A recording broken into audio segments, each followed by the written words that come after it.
Company ನಂಬಿದ್ದ ಕ್ಯಾಶರ್ನಿಂದಲೇ 91 lakh ರೂಪಾಯಿ ಲೂಟಿ. Bag ಮೇಲೆ ಇದ್ದ ಸಣ್ಣ ಸುಳಿವು ಬೆನ್ನತ್ತಿ ಕಳ್ಳರನ್ನ ಹಿಡಿದ ಪೊಲೀಸರು. ಸದಾಶಿವನಗರದ ಬಿಲ್ಡರ್ಸ್ ಅಂಡ್ ಮೈನಿಂಗ್ ಕಂಪನಿಯಲ್ಲಿ 3 ವರ್ಷಗಳಿಂದ ಕ್ಯಾಶರ್ ಆಗಿದ್ದ ಧನಂಜಯ ಹಣದಾಸೆಗೆ ಬಿದ್ದು ತನ್ನ ಸ್ನೇಹಿತರೊಂದಿಗೆ ಸೇರಿ ಈ ದರೋಡೆ ಸಂಚು ರೂಪಿಸಿದ್ದನು.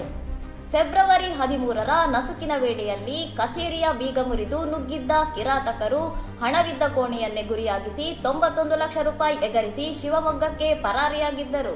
ಕಳ್ಳತನದ ಜಾಗದಲ್ಲಿ ಆರೋಪಿಗಳು ಮರೆತು ಬಿಟ್ಟು ಹೋಗಿದ್ದ ಸುತ್ತಿಗೆಯ ಬ್ಯಾಗ್ ಪೊಲೀಸರಿಗೆ ಪ್ರಮುಖ ಸುಳಿವು ನೀಡಿತ್ತು. ಆ ಬ್ಯಾಗ್ ಮೇಲೆ ಶಿವಮೊಗ್ಗದ ಅಂಗಡಿಯ ಹೆಸರಿತ್ತು. ಶಿವಮೊಗ್ಗದ ಕೊಂಡಿಯನ್ನೇ ಹಿಡಿದು ತನಿಖೆ ನಡೆಸಿದ ಇನ್ಸ್ಪೆಕ್ಟರ್ ಪ್ರದೀಪ್ ತಂಡ ಟೋಲ್ಗೇಟ್ ಸಿಸಿಟಿವಿ ದೃಶ್ಯಗಳ ಆಧಾರದ ಮೇಲೆ ಆರೋಪಿ ಪ್ರವೀಣ್ ನಾಯಕ್ ಮತ್ತು ಕ್ಯಾಶರ್ ಧನಂಜಯನನ್ನು ಬಂಧಿಸಿದ್ದಾರೆ. ಬಂಧಿತರಿಂದ 81 ಲಕ್ಷ ರೂಪಾಯಿ ನಗದನ್ನು ಜಪ್ತಿ ಮಾಡಲಾಗಿದ್ದು, ತಲೆಮರೆಸಿಕೊಂಡಿರುವ ಮತ್ತಿಬ್ಬರು ಆರೋಪಿಗಳಾದ ತಿಪ್ಪೇಶ್ ಹಾಗೂ ಸಹಚರನಿಗಾಗಿ ಪೊಲೀಸರು ಶೋಧ ಮುಂದುವರಿಸಿದ್ದಾರೆ. ಇನ್ನಷ್ಟು ಸುದ್ದಿಗಳಿಗಾಗಿ ನೋಡ್ತಾ ಇರಿ ಸೌರಂ ಟಿವಿ.